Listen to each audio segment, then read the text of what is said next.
Good morning second class.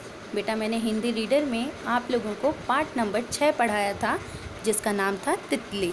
ठीक है, एक बार दोबारा इस चैप्टर का रिवीजन कर लेते हैं, फिर आपको होमवर्क में क्या करना है ये मैं आपको बता दूंगी। तो देखो, सुंदर प्यारी तितली रानी, रंग बिरंगी तितली रानी, तरह तरह के रंगों वाली, रंग बिरंगे पंखों वाली। तो यहाँ तितली की तारीफ़ में क्या कहा जा रहा है कि सुंदर भी है तितली और प्यारी भी है और रंग बिरंगी है, यानी उसमें बहुत से रंग है तितली में।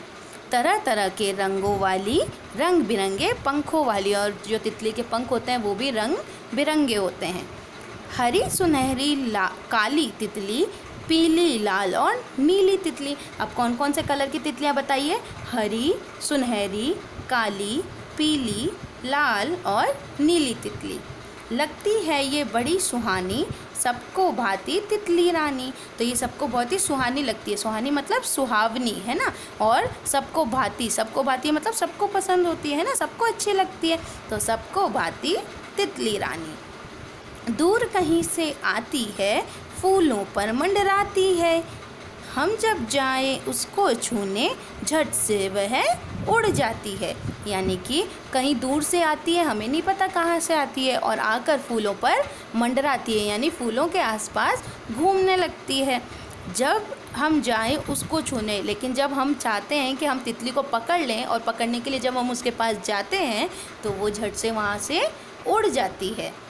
फूलों का रस पीने आती, फूलों का रस पी कर जाती, कल फिर आना तितली रानी, मैं दूंगी तुमको गुड़धानी।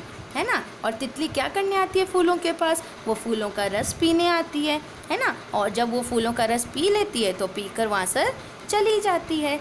तब बच्चे क्या कह रहे हैं? बच्चे कह रहे हैं कल फिर आना तितली रानी, मैं दूंगी तुमको गुड़धानी। है ना। गुड़धानी मतलब गुड़ और भुने हुए गेहूं से बनी मिठाई, है ना। ये एक तरह की मिठाई होती है जो गुड़ की और गेहूं की बनी हुई रहती है ना। तो बच्चे कह रहे हैं कि कल फिर आना तितली रानी, मैं दूंगी तुमको गुड़धानी, यानी मैं तुम्हें खाने के लिए मिठाई दूंगी, तुम कल वापस से यहाँ पर आना। ठीक है, तो ये हमारा चैप्टर था।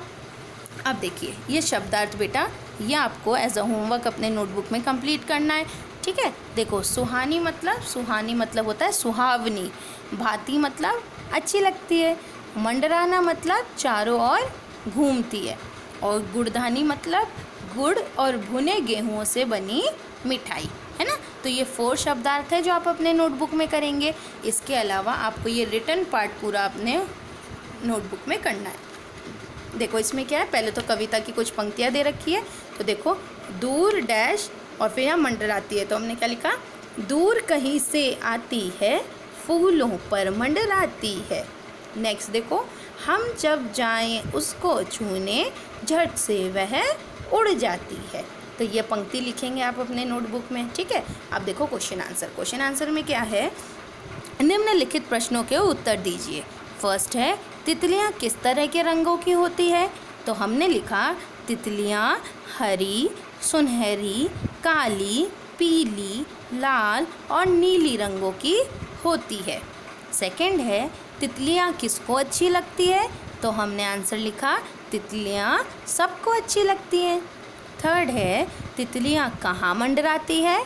तो हमने आंसर लिखा तितलियाँ फूलों पर मंडराती हैं।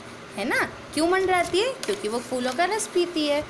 फिर देखो नेक्स्ट है, जब हम उनको छूने जाते हैं तो वह क्या करती है? तो जब हम तितलियों को छूने जाते हैं तो क्या करती है? वह झट से उड़ जाती है। तो हमने भी आंसर लिखा कि जब हम उनको छूने जाते हैं तो वह झट से उड़ जाती है। फिफ्थ है, तितलियाँ फूलों के पास क्यों आती है? तो अभी मैंने आपको बताया तितलियाँ फूलों का रस पीने फूलों के पास आती हैं। तो ये करेंगे आप अपने नोटबुक में।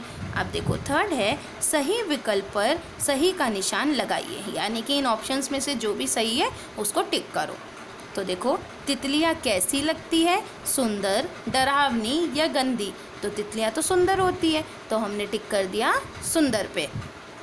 सेकंड है, तितलियों के पंख कैसे होते हैं? काले, रंग बिरंगे या सफ़ेद तो तितलियों के पंख हमने पढ़ा चैप्टर में कैसे होते हैं, रंग बिरंगे होते हैं। अगर आपने तितली देखी है तो आपको भी पता है कि तितलियों के जो पंख होते हैं वो रंग बिरंगे होते हैं, तो हमने रंग बिरंगे पर टिक कर दिया। थर्ड है, तितलियाँ क्या पीकर जाती हैं, पानी, दूध या फूलों का रस। तो तितलियाँ क्या पीती हैं, फूलों का रस पीती है, इसलिए हमने फूलों के रस पर टिक कर दिया। फोर्थ है, कविता में आए हुए निम्नलिखित शब्दों से मिलती जुलती ध्वनि वाले शब्द लिखिए, है ना। जैसे कि इस कविता में जो ये जो शब्द आए ना, इनसे मिलती जुलती हमें क्या लिखनी है, हमें मिलते जुलते वाले शब्द लिखने हैं, जिसके जब हम बोलें तो वो सेम लगे, है ना।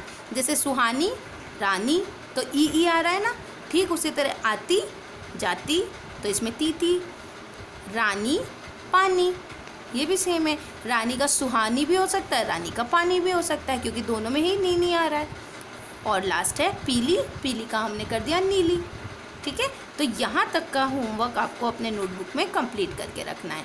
क्या करेंगे आप, सबसे पहले तो देखो जो मैं PDF भेजूँगी उसमें से आप इस चैप्टर की रीडिंग करेंगे।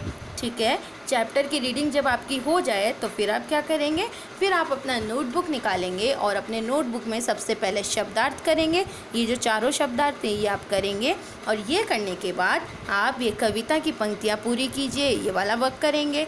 फिर आप ये निम्नलिखित प्रश्नों के उत्तर दीजिए, ये वाला वर्क करेंगे। इसके बाद आप सही विकल्प पर सही का निशान लगाइए, ये वाला वर्क करेंगे।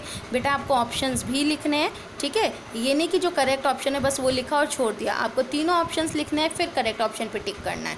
ठीक है, और ये फोर्थ है मिलती जुलती ध्वनि वाले शब्द वाले, तो ये यहाँ तक का वर्क आपको अपने नोटबुक में कंप्लीट करना है। ठीक है, और अगर इस चैप्टर से रिलेटेड आपको कोई भी प्रॉब्लम आए तो आप मुझसे नेक्स्ट क्लास में पूछ सकते हैं। साथ ही साथ बेटा आपको अलग अलग सब्जेक्ट्स में जो भी वर्क सेंड किया जा रहा है वो वर्क आप लोग अपना कंप्लीट करते जाइए। ठीक है, वर्क पेंडिंग मत छोड़िए, आपको सभी सब्जेक्ट्स में सारा वर्क डेली सेंड हो रहा है। ठीक है, जिस दिन लाइव क्लास नहीं होती है उस दिन आपको वर्क सेंड होता है, तो वो होमवर्क आप ज़रूर करें, वीडियो भी आप ज़रूर देखें। ठीक है, बहुत ज़रूरी है बेटा, क्योंकि अब इसी तरह हमें पढ़ना है जब तक कि स्कूल ओपन नहीं होती, तो ज़रूरी है कि आप अपना वर्क कंप्लीट करें और साथ ही साथ आप उसे लर्न भी करते जाएं। कोई प्रॉब्लम हो तो मुझसे नेक्स्ट क्लास में आप लोग पूछिएगा, तो मैं आपको ज़रूर बता दूँगी। चलिए, अपना ध्यान रखिएगा बेटा, मिलेंगे नेक्स्ट क्लास में, बाय।